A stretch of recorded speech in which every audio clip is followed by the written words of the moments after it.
कोई व्यक्ति किसी सुनार के यहाँ से कभी कोई रकम लेकर के आता है,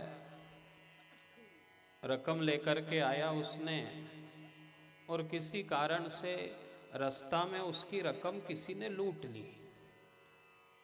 अब उधार लेकर के आया था, अब समय आने पे जब वह सोनी उससे पैसा मांगे और वह आनाकानी करे, हिसाब नहीं दे और मना करे कि साहब इसमें मैं क्यों दूं, मेरी रकम तो लूट गई। तो उसने कहा कि भाई रकम लूटी मेरे कारण थोड़ी लूटी।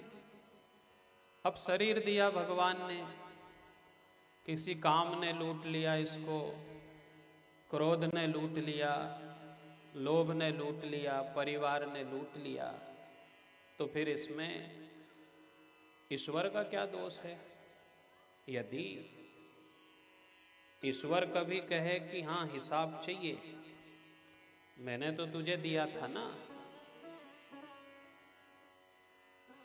और देने वाले ने दिया हमें कंचन काया दी, फिर तो वो हिसाब लेगा। आप सब ये अच्छे से जानते हो इन विषयों को कि इसमें किसी स्वर्णकार की गलती थोड़ी है, ईश्वर की गलती थोड़ी है। हम घर में लूटे, परिवार में लूटे, परिवार ने लूटा जितना लूटना था, समाज ने लूटा, शरीर ने लूटा, लोभ ने लूटा, काम ने लूटा, क्रोध ने लूटा, और वो तो फिर वृद्ध अवस्था में पूरा हिसाब करेगा। यदि लिया है तो उसे देना पड़ेगा। हम यदि ये सोच ले कि नहीं देना है तो फिर वो कोई ना कोई दंड देगा, उस दंड को भोगना पड़ेगा। ये जो वृद्ध अवस्था हमारी है ना, और जो दंड मिलता है ईश्वर प्रदत्त, वो कहीं ना कहीं से लेन देन स्पष्ट नहीं होने से ही मिला है। इसमें कभी कभी देखा जाए कि कई लोगों को भगवान बड़ी अच्छी तरीके से शुद्धता से बुला लेता है,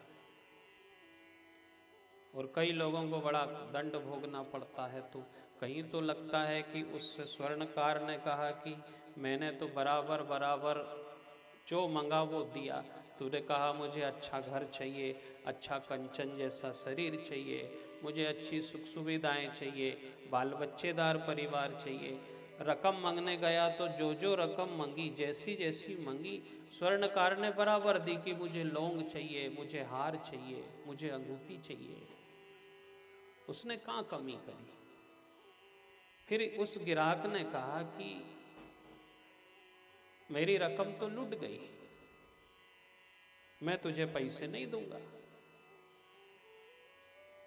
फिर यह मामला थाने कोर्ट कचहरी गया, विवाद बढ़ा।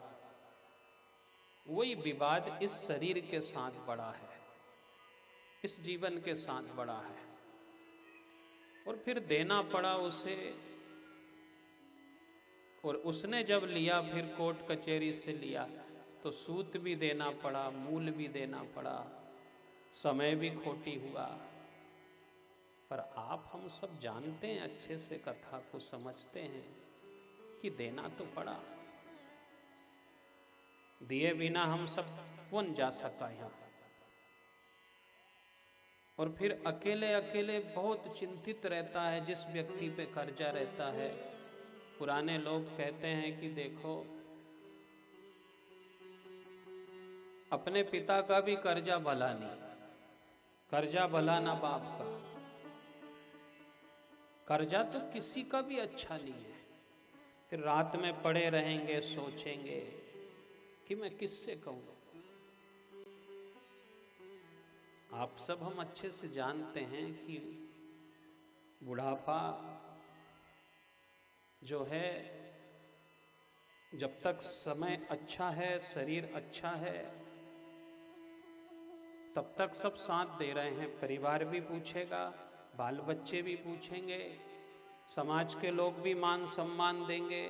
पर जब वृद्ध अवस्था आ जाती है और एकदम ऐसी परिस्थिति बनती है कि जब कोई भी पास नहीं रहता,